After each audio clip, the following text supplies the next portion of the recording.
Halo, Sobat Sopter semuanya.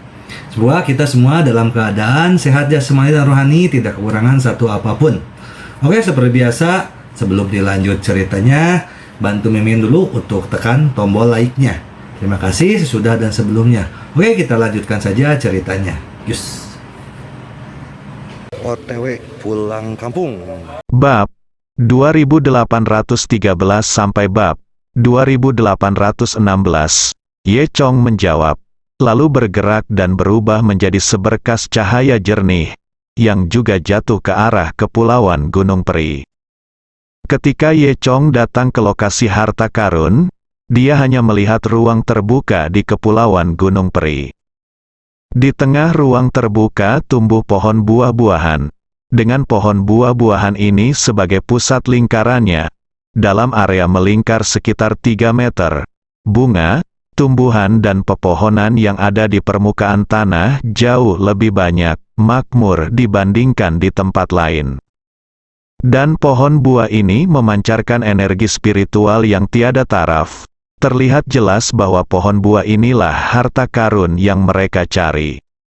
Ye Chong tidak bisa menahan diri untuk tidak terkejut ketika melihat buah-buahan di pohon. Buahnya seperti anak-anak. Ini jelas pohon buah ginseng. Legenda mengatakan ketika Pangu menciptakan dunia, ada 2 pohon buah ginseng yang tumbuh di sana. Salah satu pohon buah tumbuh di rumah immortal Hunyuan, sedangkan pohon buah lainnya telah menghilang selama ribuan tahun. Saya tidak menyangka pohon buah saya sendiri akan lahir di sini. Jika diperhatikan lebih dekat, Anda akan melihat pohon buah-buahan yang digantung rapi dengan total 32 buah ginseng. Buah ginseng ini matang setiap 1000 tahun sekali, dan memakannya dapat memperpanjang umur Anda. Orang biasa yang meminum 1 pil akan segera memiliki kekuatan Zeki selama 30 tahun. Jika seorang praktisi memakannya, manfaatnya tidak akan ada habisnya. Seorang pejuang biasa bisa menjadi master segera setelah memakannya, dan seorang grandmaster bisa menjadi setengah langka abadi setelah memakannya. Bahkan bagi dewa tanah seperti Ye Chong, makan sedikit sangatlah bermanfaat. Ini memang hal yang bagus. Tepat ketika Ye Chong sedang melihat pohon buah ginseng dan menghela nafas dengan pikiran acak di dalam hatinya, tiba-tiba bayangan hitam di sebelahnya datang ke arahnya. Ye Chong hanya merasakan kilatan cahaya perak, dan dalam sekejap mata, cahaya pedang yang tajam telah menyerang Ye Chong. Ye Chong bereaksi sangat cepat, berbalik sedikit untuk menghindari cahaya pedang. Akibatnya, pisaunya meleset dan menghantam tanah di kaki Ye Chong, langsung memotong luka sedalam 1 inci di tanah, seperti luka yang dalam. Dan saat Ye Chong berbalik ke samping untuk menghindari pisau lawan, sosok hitam lawan telah sepenuhnya muncul di depan Ye Chong. Ye Chong telah mengepalkan pedang tulang ikan di tangannya, dan segera menebas dengan pedang tersebut, langsung menebas tubuh sosok hitam itu, memotong lawannya menjadi 2. Ye Chong mengira dia telah membunuh sosok hitam itu, tapi dia tidak menyangka bahwa pada saat ini, sosok hitam itu berubah menjadi sepotong kayu dengan pop. Ternyata yang baru saja ditebang Ye Chong adalah sepotong kayu. Ye Chong mencibir, berpura-pura menjadi hantu. Dia melihat sekeliling dan tahu bahwa pihak lain bersembunyi di hutan lebat. Kemudian, sebelum Ye Chong sempat bereaksi, terdengar letupan lagi, dan bola bubuk putih ditaburkan ke wajah Ye Chong. Jika bukan karena kekuatan lawan, dia akan mencapai alam dewa tanah. Ye Chong benar-benar berpikir bahwa ini adalah seseorang dari sekte Yinfu, yang datang untuk mengambil buah ginseng. Trik yang digunakan sosok berkulit hitam ini sangat mirip dengan yang dilakukan pria Yini. Jeruk nipis biasa ini mungkin berakibat fatal bagi banyak ahli seni bela diri. Selama Anda menarik perhatian orang lain, Anda akan dikutuk. Namun, bagaimana trik kecil ini bisa menyakiti Ye Chong? Ye Chong hanya mendengus dingin, dan bola energi sejati tampak meledak di depannya, menghempaskan jeruk nipis dalam sekejap. Hampir di saat yang bersamaan, terlihat sesosok tubuh tiba di depan Ye Chong sambil memegang pedang samurai dan menikam Ye Chong. Dalam kilatan cahaya dingin, ujung pedang samurai telah menembus alis Ye Chong. Ye Chong tidak panik sama sekali. Dia mengulurkan tangannya dan menjentikkan jarinya ke pedang samurai lawan. Kemudian, terdengar suara dang yang tajam, dan katana tersebut langsung patah oleh peluru. Manusia bayangan itu mungkin tidak menyangka akan menghadapi lawan sekuat itu. Kemudian, manusia bayangan itu mundur seketika dan menghilang tanpa jejak. Ye Chong telah melihat bahwa pihak lain adalah ahli ninjutsu.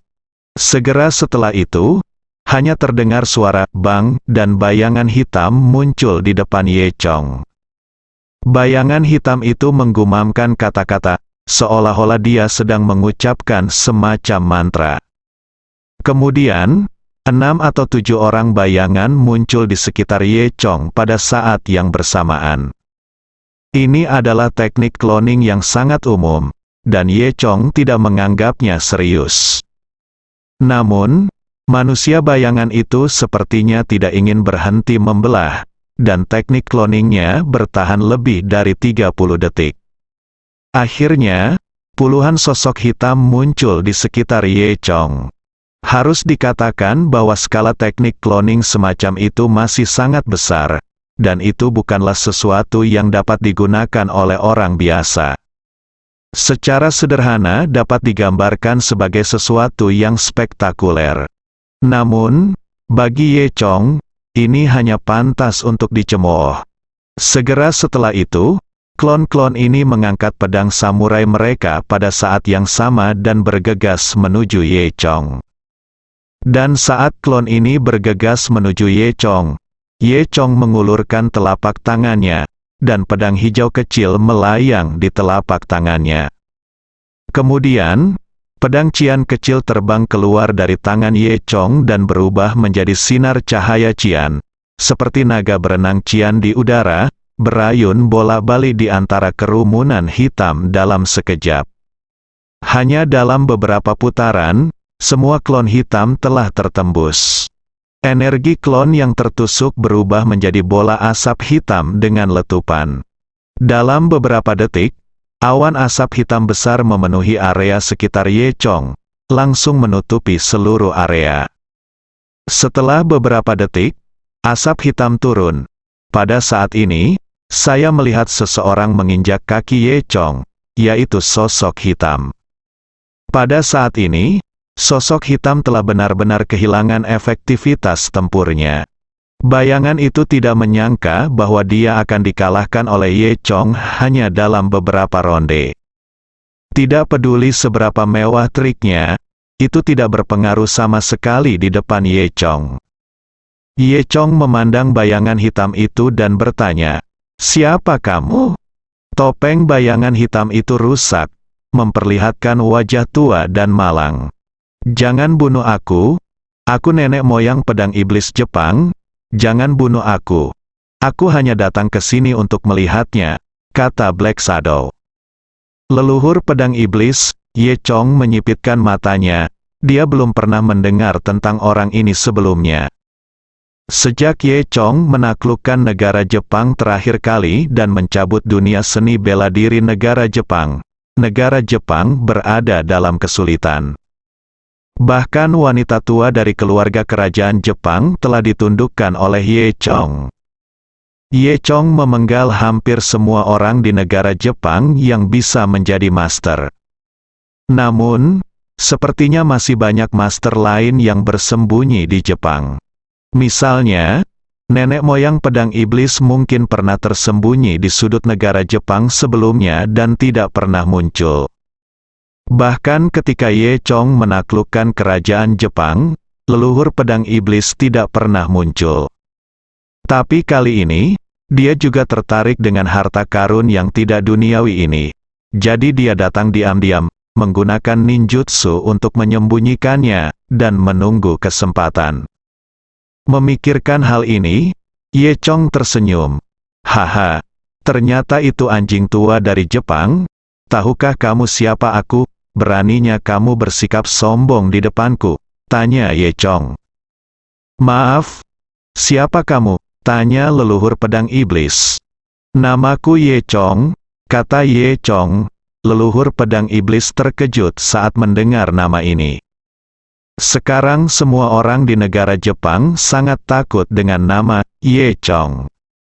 Leluhur pedang iblis terkejut saat mendengar nama ini. Apa, Anda adalah? Ye Chong tersenyum dan berkata, "Ya, ini saya." Leluhur pedang iblis melanjutkan, "Oh, Tuan Ye, saya benar-benar tidak menyangka Anda begitu kuat. Saya mengagumi Anda sebagai seorang pahlawan. Aku hanya ingin melihat harta karun ini. Ternyata itu buah ginseng. Ada 30 buah ginseng.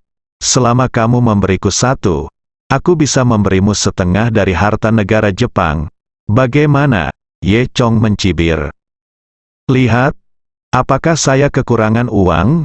Leluhur Yaodao tersenyum dan berkata, "Tuan Ye, jangan terlalu banyak bicara.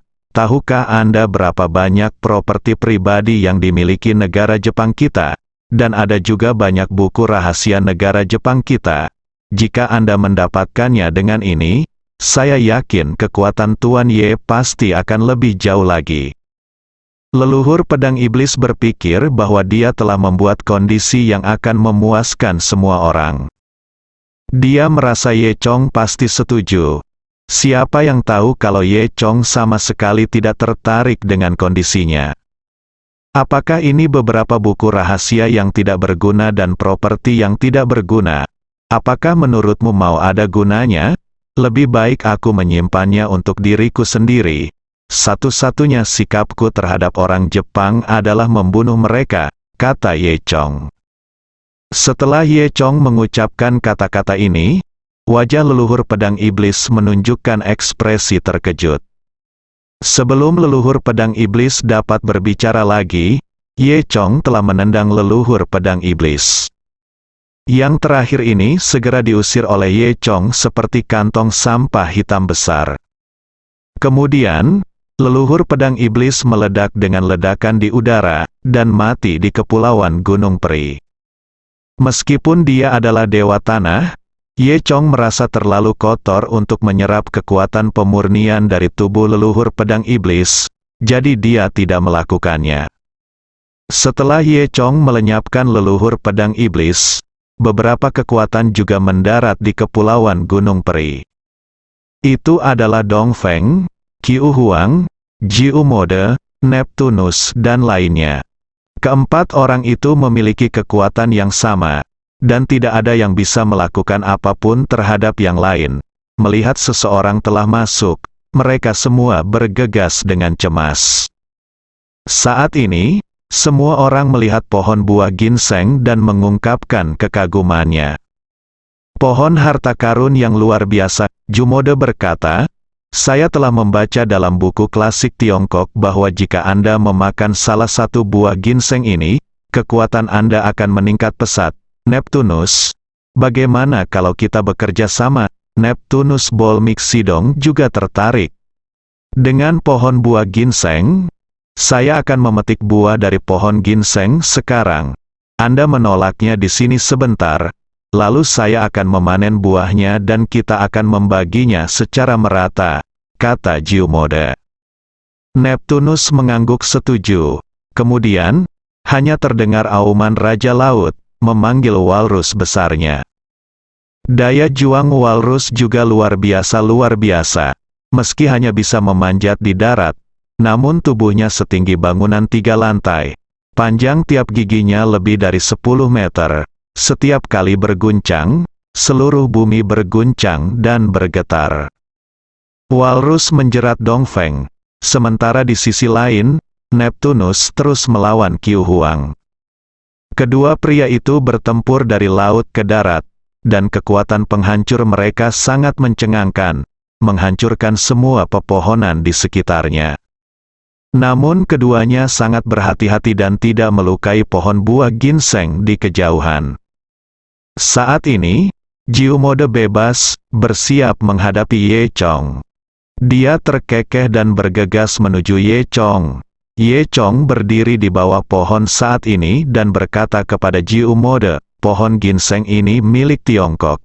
Jika Anda, orang asing, berani mendekat lagi, jangan salahkan saya karena bersikap kasar. Bagaimana Jiu Mode bisa mendengarkan Ye Chong? Peringatan Chong, dia hanya menganggap Ye Chong sebagai junior, berpikir bahwa kekuatan Ye Chong tidak sebaik Qiu Huang dan Dong Feng, dan berencana membunuh Ye Chong untuk mencuri buah ginseng.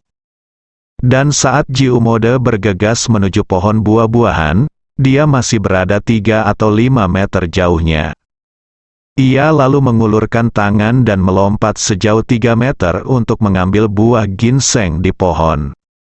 Bagaimana Ye Chong bisa membiarkan ini terjadi? Begitu tangan Jiu Mode terulur, tangan itu ditangkap oleh Ye Chong. Kemudian dengan suara klik, Ye Chong langsung memutar tangan Jiu Mode.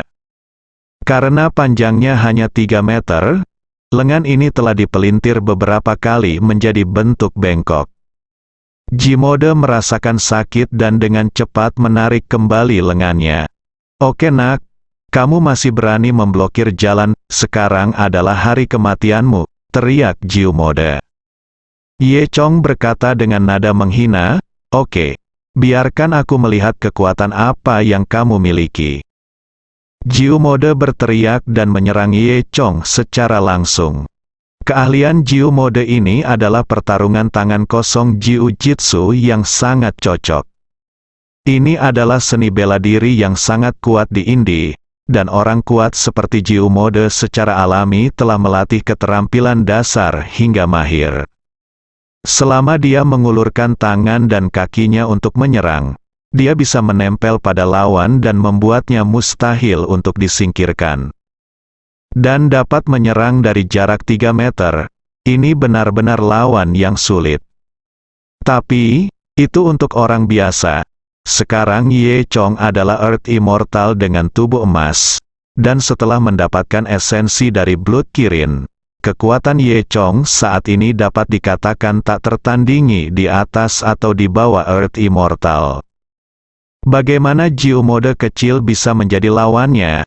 Setelah beberapa ronde, Ye Chong hanya menggunakan tinjunya untuk memukul Jiu Mode dengan kesakitan terus-menerus. Tidak peduli seberapa terampilnya Jiu Mode, dia tidak bisa menandingi kekuatan Ye Chong. Mata Jiu Mode memerah karena marah, dan dia berkata, oke, kamu memaksaku melakukan ini. Kemudian, Jiu Mode menggumamkan sesuatu di mulutnya, dan kemudian, tulang-tulang tubuhnya mulai mengeluarkan suara acak, menggunakan tipuan. Kemudian, anggota badan dan lengan tumbuh dari punggung Jiu Mo, dan 3 kepala identik tumbuh dari lehernya. Dalam sekejap mata, Jiu Mode berubah menjadi pria dengan 3 kepala dan 6 tangan. Apalagi di masing-masing tangannya ia memegang senjata tajam, antara lain alu ajaib, paku baja, palu, pedang tajam, del. Wajah Jiu Mode pun menjadi sangat garang, seperti monster berwajah hijau dan bertaring. Melihat kemunculan Jiu Mode, Ye Chong punya perasaan, bagaimana mengatakannya, Jiu Mode ini sepertinya bermutasi setelah meminum air yang terkontaminasi radiasi nuklir. Segera setelah itu, Jiu Mode melolong dan menyerang Ye Chong. Dan Jiu Mode, yang telah menjadi 3 kepala dan 6 tangan, memang jauh lebih kuat. Dia menghadap Ye Chong, menebas secara acak dengan 6 lengannya seperti angin puyuh, dan ketiga kepalanya yang besar terus berteriak. Ini setara dengan Ye Chong saja, bertarung melawan 3 tuan di tingkat Dewa Tanah, bahkan Ye Chong harus menghadapinya dengan hati-hati. Selama pertempuran, alu penakluk iblis Jiu Mode, pedang tajam, paku baja, del, semuanya terus-menerus menyerang Ye Chong, hampir membuat Ye Chong tidak mampu membela diri. Namun, Ye Chong dilindungi oleh tubuh emas tak terkalahkan. Tidak peduli seberapa tajam senjata Jiu Mode, tidak akan menimbulkan bahaya sama sekali saat mengenai Ye Chong. Paling-paling, yang terdengar hanya suara emas dan besi yang saling bertabrakan. Bahkan jika percikan api beterbangan kemana-mana, bahkan kulit Ye Chong tidak bisa terluka sama sekali. Setelah lebih dari 30 putaran, Ye Chong secara bertahap menguasai karakteristik Jiu Mode dan menemukan kekurangan yang terakhir. Kemudian, Ye Chong mendengus pelan, dan sambil berpikir, 3 pedang kecil muncul di kedua sisi tubuhnya, King Di, Yin He, dan Kexi. Ini adalah 3 pedang dewa-dewa pedang krisan yang bisa dikendalikan Ye Chong. Kemudian, ketiga pedang kecil itu berubah menjadi 3 sinar cahaya hijau, perak, dan biru, dan langsung menuju ke Jiu Mode. Pedang dewa pedang krisan tentu saja tidak dianggap enteng. Jiu Mode pun merasakan kekuatannya dan segera melambaikan ke-6 tangannya dan mengangkat senjatanya untuk melawan. Senjatanya meledak dengan bola energi coklat, mencoba menahan serangan Ye Chong. Namun, dalam sekejap, energi coklat itu terhapus oleh cahaya perak Sungai Yin. Kemudian lampu hijau dan lampu biru melintas di seluruh tubuh Jiu Mode secara bersamaan, dan hanya cahaya yang terdengar. 3 kepala Jiu Mode jatuh ke tanah dengan suara, berguling ke tanah seperti 3 bola. Tubuh tanpa 3 kepala itu bergoyang 2 kali, lalu jatuh ke tanah dengan ledakan. Pemimpin besar generasi ini, Indi Master Jiu Mode, meninggal seperti ini. Kemudian, ketiga pedang kecil itu diambil kembali oleh Ye Chong. Ye Chong mendengus dingin, berjalan ke arah Jiu Mode, dan langsung menyerap esensi Jiu Mode. Kekuatan esensi Jumot ini bahkan lebih kuat daripada Paus Merah. Kekuatan esensi yang melekat pada garis keturunan Huanglong sudah sangat kuat. Tidak sulit menggunakan kekuatan ini untuk membunuh seorang abadi tanah yang berada di puncak Zoutian. Kemudian, Ye Chong mengusir Jiu Mode dan menendang tubuh Jiu Mode ke hutan yang jauh. Jiu Mode menjadi pupuk di hutan.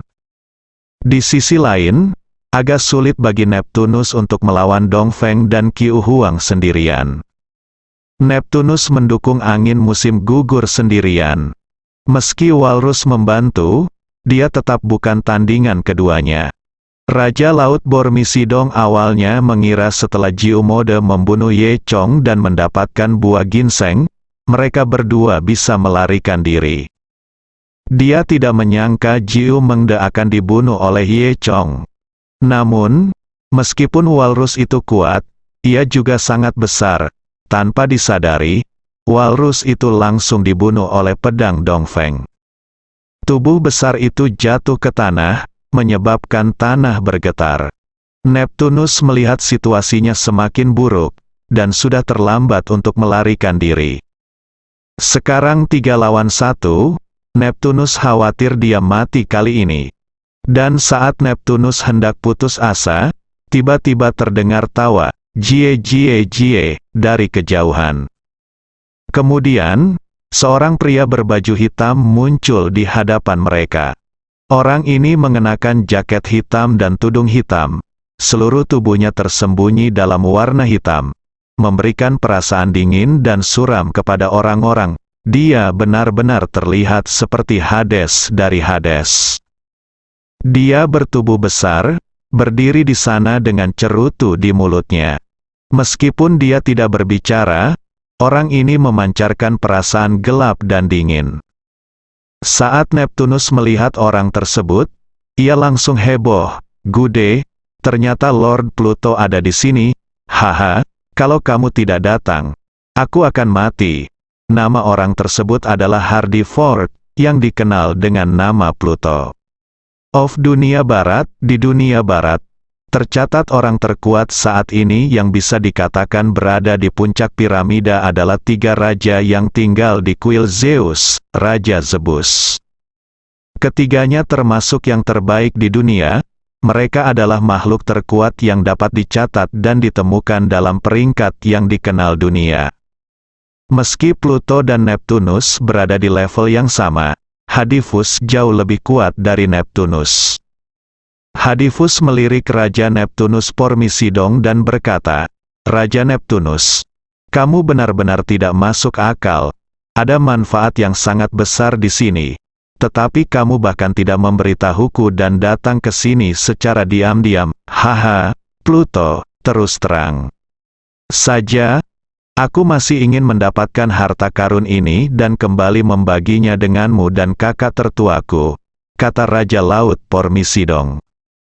Semula Neptunus tidak mampu bertahan hidup sendirian, namun saat melihat kedatangan Hardiford, Neptunus menunjukkan gambaran masa depan yang cerah. Neptunus melanjutkan, "Pluto, situasi di sini tidak mudah untuk dihadapi. Orang-orang ini tidak lemah."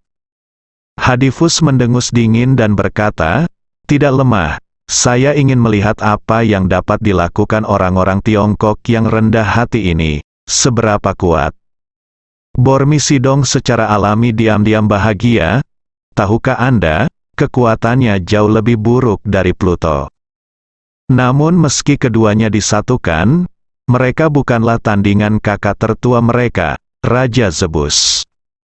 Namun Zebus tidak datang, melainkan Zebus yang mengirimkan Hadifus. Karena semua orang merasa kekuatan Pluto cukup untuk menghadapi semua master di China. Pada saat yang sama, di kejauhan Cakrawala, semua orang tiba-tiba mendengar suara gemuruh. Jelas sekali, ini adalah duel antar pemain top yang akan segera terjadi. "Sepertinya Zhao Sanhe berkelahi dengan orang-orang di sana," kata Dongfeng. Ternyata Neptunus dan Pluto bukanlah satu-satunya jagoan papan atas yang ingin mendambakan harta karun tersebut. Tidak jelas monster tua mana yang lebih kuat, tapi monster itu muncul. Master di sana telah diblokir oleh Zhao Sanhe di sisi lain. Dari suara gemuruh yang bergema di langit dan fluktuasi kekuatan di langit, Ye Chong yakin bahwa kekuatan Zhao Sanhe tidak lebih buruk dari miliknya. Tampaknya kekuatan Zhao Sanhe masih menjadi misteri. Saat ini, Neptunus melanjutkan, "Pluto, saya masih bisa menunda kedua orang ini untuk sementara waktu. Anda segera mengambil tindakan dan mengambil buah dari pohon buah ginseng. Mari kita percepat untuk mencegah semakin banyak orang dari Tiongkok." Devos memandang ke arah Cakrawala untuk beberapa saat. Dia juga tahu bahwa apa yang dikatakan Neptunus itu benar, dan yang terbaik adalah bertarung dengan cepat sekarang. "Oke, hentikan mereka berdua, dan aku akan membunuh orang ini dulu." Saat dia mengatakan itu, Hardiford meledak dengan keras dan menghilang. Detik berikutnya, bayangan hitam mengembun di sekitar Ye Chong. Hardiford muncul lagi di belakang Ye Chong, lalu menamparkan bahu Ye Chong dengan telapak tangan yang keras. Terdengar suara "bang", dan sebuah telapak tangan mengenai bahu Ye Chong. Ye Chong dipukuli dan mundur 2 langkah. Di sisi lain, Neptunus melihat serangan kuat Hardiford, dan segera menjadi energi dan mulai melawan Dongfeng dan Qiu Huang lagi. Dia sendirian, menghadapi 2 orang, dan dia tidak dirugikan untuk sementara waktu, tapi dia masih bisa bertahan untuk sementara waktu. Ye Chong ditampar oleh Hardiford. Harus dikatakan bahwa telapak tangan Hardiford sangat kuat dan cepat. Ye Chong terkejut dan mundur beberapa langkah. Namun, telapak tangan ini tidak melukai Ye Chong. Lagi pula Ye Chong memiliki tubuh emas yang tak terkalahkan untuk melindunginya. Ye Chong juga sangat terkejut saat Hardiford tidak melukai Ye Chong dengan telapak tangannya. Di dalam tudung hitam, sepasang mata berasap menatap Ye Chong. Hardiford berkata, ternyata itu adalah tubuh emas yang tak terkalahkan.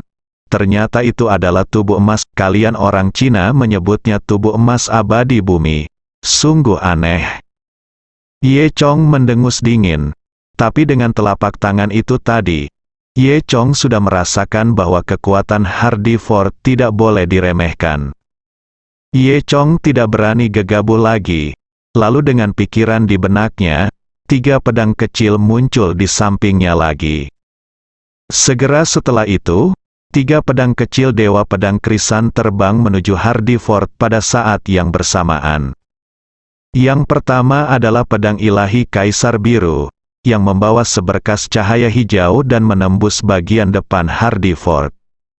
Pedang ilahi Sungai Yin berubah menjadi selembar cahaya perak, seperti Bima Sakti, menghapus semua kekuatan dan aura Hades kemanapun ia melewatinya. Di dalam Sungai Yin, titik cahaya biru kecil adalah pedang ilahi pembersih murai. Burung murai ini fleksibel dan dapat bergerak secara instan, dapat mencapai sekitar Hardiford dalam sekejap mata dan menyerang secara tiba-tiba. Melihat serangan mengancam dari ketiga pedang kecil ini, Hardiford berteriak, "Halo!" dan kemudian berteriak, "Tinju Pluto!" Kemudian, dia mengepalkan tangan kanannya, dan angin puyuh hitam sepertinya berputar di atas tinjunya. Angin puyuh hitam sepertinya menyerap seluruh udara di sekitarnya ke telapak tangannya. Lalu dia memukul dengan keras. Saat dia meninju, angin puyuh hitam meledak seketika dengan tinjunya sebagai pusatnya, seperti turbin. Dan hanya dengan suara bang, kekuatan ketiga pedang kecil itu bertabrakan dengan kekuatan hitam dari tinju Pluto. Kekuatan besar meledak seketika, menyebabkan kekacauan di sekitar, dan bahkan tanah pun terkoyak. Ye Chong dan yang lainnya semua memandangi pohon buah ginseng dengan cemas. Saya melihat bahwa bahkan setelah terkena kekuatan yang sangat besar ini, pohon buah ginseng masih berdiri kokoh. Buah di atasnya hanya bergetar dan tidak jatuh. Semua orang merasa lebih nyaman sekarang. Itu memang pohon keramat. Setelah itu, semua orang terus berjuang. Dalam pukulan tadi, baik Ye Chong maupun Hardiford tidak mengambil keuntungan. Keduanya masing-masing mundur beberapa langkah, tapi tidak ada yang menang. Hardiford tidak menyangka bahwa seorang pemuda Tionghoa bertubuh kecil bisa begitu sulit untuk dihadapi. Dan Neptunus di sampingnya, meskipun dia bisa memonopoli Dongfeng dan Qiu Huang, dia tidak bisa bertahan lama dan akan segera dikalahkan. Neptunus berteriak dengan cemas, "Tuan Pluto, kamu harus membunuh anak ini secepatnya. Kalau tidak, aku tidak akan bisa bertahan lagi." Dan aku melihat pertempuran di sana. Suaranya semakin kecil. Aku khawatir itu akan terjadi. Maka saluran pertama jumlah pembantu akan meningkat secara bertahap, maka akan sulit bagi kita. Pluto secara alami juga mengetahui kebenaran tentang malam yang panjang dan banyak mimpi. Tetapi dalam keinginannya, tampaknya tidak mudah untuk mengalahkan Ye Chong. Kemudian, Pluto mengambil hati dan berkata, "Anak muda sekali. Hari ini aku akan membiarkanmu mati dengan kematian yang buruk." Setelah mengucapkan kalimat Mandarin ini, Hadifus membuat puff lagi dan menjelma menjadi manusia lagi. Ada kepulan hitam merokok dan menghilang. Lalu, tidak ada satupun burung yang terlihat di langit yang sebelumnya cerah. Tiba-tiba, seruan burung gagak datang dari langit, kuak, kuak. Kedengarannya sangat menyedihkan dan memberikan perasaan tidak menyenangkan kepada orang-orang. Beberapa gumpalan asap hitam yang ternyata adalah Hardiford justru mengembun di udara dan berubah menjadi 3 burung gagak hitam murni. Burung gagak hitam berada di udara, berputar-putar di sekitar kepala semua orang, terus-menerus berputar, mengeluarkan suara, parau. Ye Chong mengerutkan kening. merasakan kekuatan pembunuh mendekatinya. Tiba-tiba, bayangan hitam jatuh di depan Ye Chong. Itu tidak lain adalah Hades Hardiford. Saat ini, mata Hardiford memerah dan seluruh tubuhnya diselimuti warna hitam.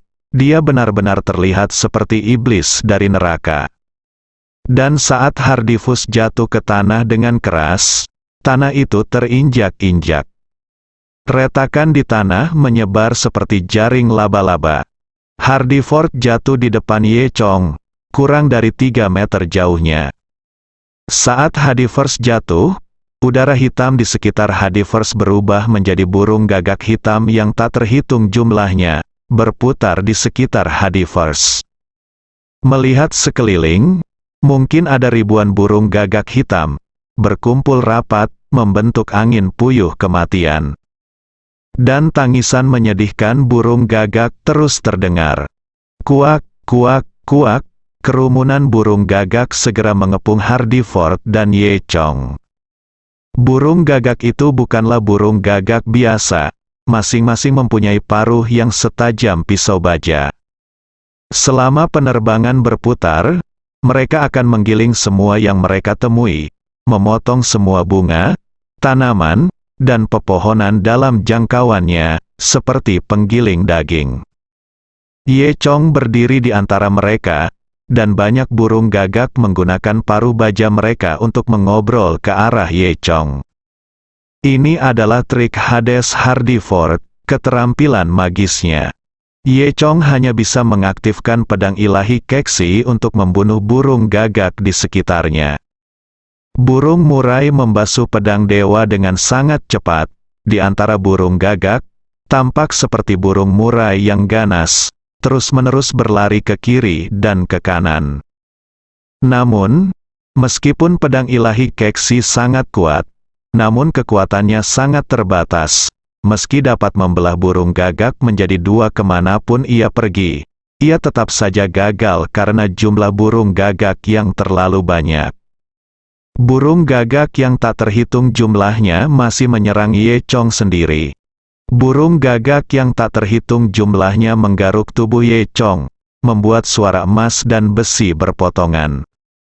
Ye Chong memiliki tubuh emas yang tak terkalahkan, dan paruh baja gagak juga sangat kuat. Saat mereka saling menggaruk, percikan api beterbangan, dan percikan besar keluar, membuat suara mendesis yang keras. Meskipun Ye Chong memiliki tubuh emas yang tak terkalahkan, kekuatan Hardifus tidak bisa dianggap remeh, dan jumlah burung gagaknya sangat banyak. Dalam jangka panjang, Ye Chong mungkin dikritik bahkan jika ia memiliki tubuh emas yang tak terkalahkan. Beberapa gua transparan muncul. Tepat ketika Ye Chong sedang berpikir liar, memikirkan bagaimana menghadapinya. Pada saat yang sama, Hardiford terlihat di tengah, dengan mata merah darah dan wajah galak, menyerang Ye Chong. Dalam sekejap mata, dia berada di depan Ye Chong, dan kemudian meninju Ye Chong dengan keras. Kali ini, Hardiford hampir menggunakan seluruh kekuatannya. Reaksi Ye Chong sangat cepat dan dia segera membentuk perisai Zeki di depannya. Kemudian, dengan keras, Hardiford menghancurkan perisai energi Ye Chong dengan sebuah pukulan. Kemudian, kekuatan pukulan ini mengenai dada Ye Chong tanpa kehilangan apapun. Pukulan itu sangat cepat sehingga Ye Chong hampir tidak memiliki kekuatan untuk menolaknya. Dan dalam kilatan petir ini, Ye Chong tiba-tiba menghilang. Pukulan Hardiford justru meleset. Hardiford tampak terkejut, pihak lain hilang. Dia melihat sekeliling dan tidak dapat menemukan kemana perginya pihak lain. Tepat ketika Hardiford terkejut, Ye Zan tiba-tiba muncul di belakang Hardiford. Kemudian, dia meninju punggung Hardiford, menyebabkan Hardiford mundur beberapa langkah. Namun, Hardiford di antara para gagak sangat kuat dalam pertempuran. Pukulan Ye Chong tidak membahayakan dirinya, sebaliknya, setelah Hardiford menemukan lokasi Ye Chong, dia membiarkan banyak burung gagak berkumpul di depan Ye Chong untuk menyerang. Meskipun Kexi telah melindungi Ye Chong di sekitar Ye Chong, sulit bagi pedang ilahi Kexi milik Ye Chong untuk membunuh semua burung gagak, dan King Di serta Yin He di sebelah mereka dibunuh oleh burung gagak. Kendalikan. Pada saat kritis ini, Hardyford muncul di depan Ye Chong lagi dan kali ini meninju perut Ye Chong dengan keras. Ye Chong langsung tersingkir. Ternyata alasan Ye Chong lolos dari pukulan Hardyford untuk pertama kalinya tadi adalah karena Ye Chong menggunakan elemen luar angkasa, dikombinasikan dengan kekuatan batu katalitik, untuk membuat lubang di kehampaan di depannya dan bersembunyi di dalamnya, kekosongan. Ye Chong tidak berada di ruang nyata, sehingga Hardyford pun tidak dapat menemukan di mana Ye Chong berada. Namun, kemampuan ini tidak bertahan lama. Ye Chong kemudian bergerak melewati kehampaan dan muncul di belakang Hardyford. Ini bukan teleportasi biasa, tapi kilatan nyata, bergerak dalam kehampaan, lebih seperti bergerak di lubang cacing. Hanya saja Hardyford terlalu kuat, jika tidak, serangan mendadak Ye Chong pasti sudah berhasil sejak lama. Ada interval waktu antara penggunaan batu katalitik oleh Ye Chong, dan dia tidak dapat menggunakannya lagi dalam waktu singkat. Dan Hardyford menyerang Ye Chong lagi. Jadi pada serangan kedua ini, Ye Chong tidak memiliki kesempatan untuk memasuki kekosongan lagi, dan kemudian dia terkena pukulan Hardyford. Setelah Ye Chong terkena pukulan Hardyford, dia terbang mundur, terbang sejauh belasan meter, dan mendarat dengan keras di tanah, membuat lubang besar di tanah. Namun, karena perlindungan tubuh emasnya yang tak terkalahkan, dia tidak terluka parah. Pada saat ini, burung gagak secara bertahap menyebar dan berubah menjadi kumpulan energi hitam, yang menyatu ke dalam tubuh Hardyford. Hardyford berdiri di sana, masih mengenakan tudung serba hitam, kejam. Ye Chong bangkit dari tanah dan menepuk-nepuk abu di tubuhnya, ketika Yi Kuyu. Melihat adegan ini, Neptunus sangat gembira. Tetapi dia masih berteriak dengan cemas, "Tuan Pluto, sudah kubilang padamu untuk berhenti bersikap dingin dan segera bunuh anak ini dan curi buah ginsengnya, lalu kita pergi." Terjatuh, Dongfeng dan Qiu Huang di sebelah mereka sedikit khawatir. Namun, meski bersemangat, mereka tidak bisa mengalahkan Raja Laut. Hardyford memandang Ye Chong dan berkata, "Aku akan memberimu kesempatan, berlututlah dan mohon ampun. Beri aku buah ginseng agar kamu tidak kehilangan nyawamu di sini." Pada saat ini, Ye Chong sedikit tersenyum. "Lemparkan hidupmu ke sini. Di sini, aku tidak tahu nyawa siapa itu." Meskipun Ye Chong menerima pukulan Hardyford, dia tidak takut. Hardyford menjadi lebih dingin lagi. "Kamu mencari kematian." Saat dia mengatakan itu, Hardyford, Raja Hades, sekali lagi mengumpulkan energi aslinya dan menghilang lagi dengan letusan.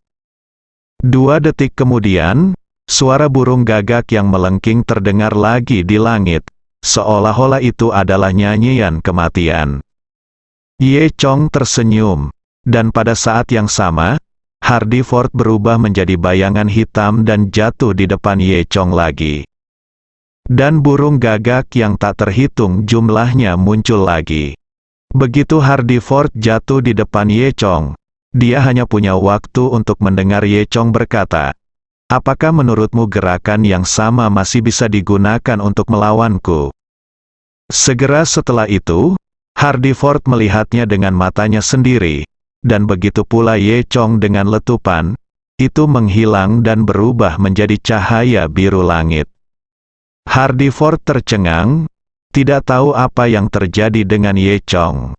Saat ini, saya tiba-tiba mendengar suara mendesing di udara. Suara ini sangat keras di antara suara burung gagak. Dan pedang kecil berwarna biru langit muncul di udara, melayang terus-menerus. Hardy Forrest tiba-tiba merasa pemandangan ini terasa familiar.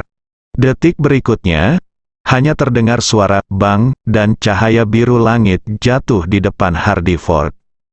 Itu adalah Ye Chong. Ye Chong jatuh di depan Hardy Ford, dan penampilannya persis sama dengan Hardy Ford tadi.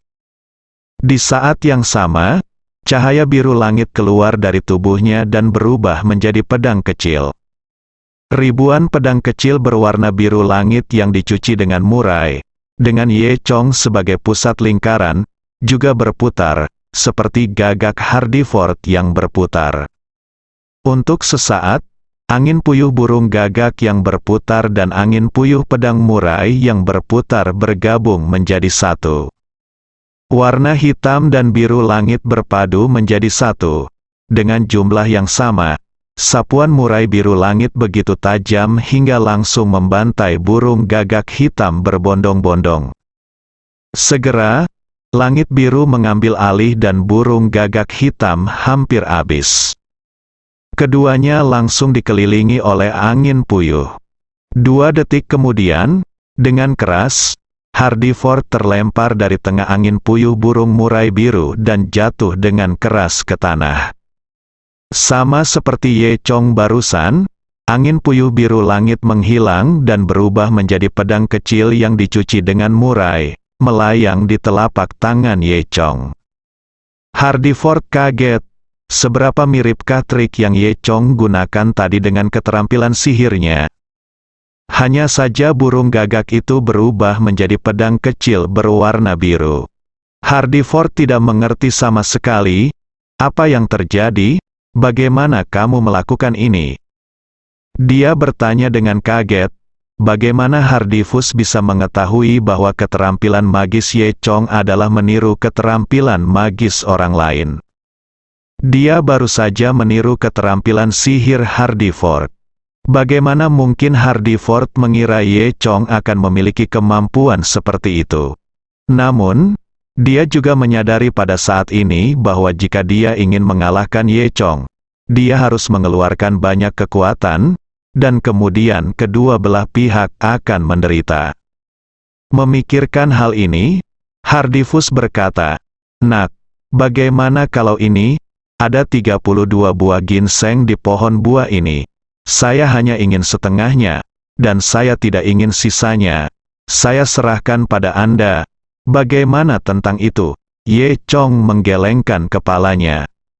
Berkata, "Tidak ada satupun di sini yang menjadi milikmu."